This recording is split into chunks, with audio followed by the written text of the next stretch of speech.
Assalamu alaikum and hello. Welcome to Sharif's Kitchen.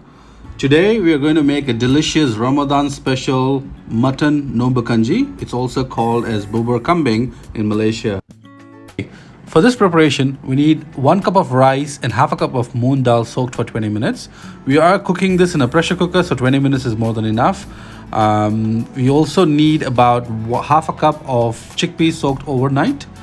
We need some mint, coriander and curry leaves. Today I'm adding 200 grams of minced lamb, but if you're a vegetarian you can completely avoid it, or you can substitute with any kind of meat. That's completely all right. We also need some fenugreek, chillies, cardamom and cinnamon stick. Also need some coconut milk at the end. We are using 1 tomato, 1 onion, garlic and ginger. Alright, so first let's pound our ginger and garlic. You don't have to have a fine paste, some coarse grinding is good enough. So you wanted something like this. Next, let's slice our onions. We don't need to chop them. Slicing is good enough for this kind of preparation. Be very careful when you do that. 1 onion and 1 tomato is more than enough for this. We are cooking for about 10 people. So if you want to change the quantity, you can always reduce the ingredients. With the tomatoes, once again, we don't need to have them finely chopped. Just a rough chop is fine, because all of this is going to get into the pressure cooker and will get mashed. You would not even find them in your porridge. Let's get started with the preparation. Add in 1 tablespoon of oil. Go in with your dry spices, saute them a little bit. Then add in your curry leaves. Don't let the curry leaves burn. Add in your onions. Saute them till it's golden. Saute the onion a little bit. Add in about 1 tablespoon of salt. You may want to check your salt a little bit later, so that is enough for now to cook the onions.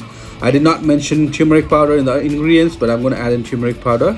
Then add in your ginger garlic paste. Saute that very well till the raw smell of the ginger garlic paste is gone. Then you can add in your mint and your coriander, chopped coriander that you have.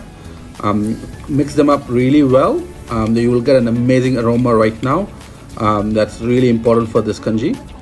Then go in with your meat, and as mentioned earlier, if you don't want to add in your meat, that's perfectly all right. Once the color of the meat is changed, add in the tomatoes and add some garam masala powder. I did not mention that too, but let's add some garam masala powder. Go in with your chickpeas, your dal and your rice. Mix them up really well, and we are going to add about 6 cups of water. Close the cooker and leave it for about 5 whistles. And now you see, after 5 whistles, you can already see that the water was not enough. I am going to add a bit more water, but before that, I turned back the stove on and I'm going to mash this up a little bit with a masher. Don't mash too much because you have the chickpeas in it. Be gentle on that. Once that's enough. So once that is done, you can add more water. So I'm adding altogether about 8 cups of water in total, 6 first and 2 now. And I'm checking my salt. Salt was not enough, so I'm adding about another tablespoon of salt, and bring it to boil. Add some coconut milk, and that's it. Delicious Nombu Kanji is ready.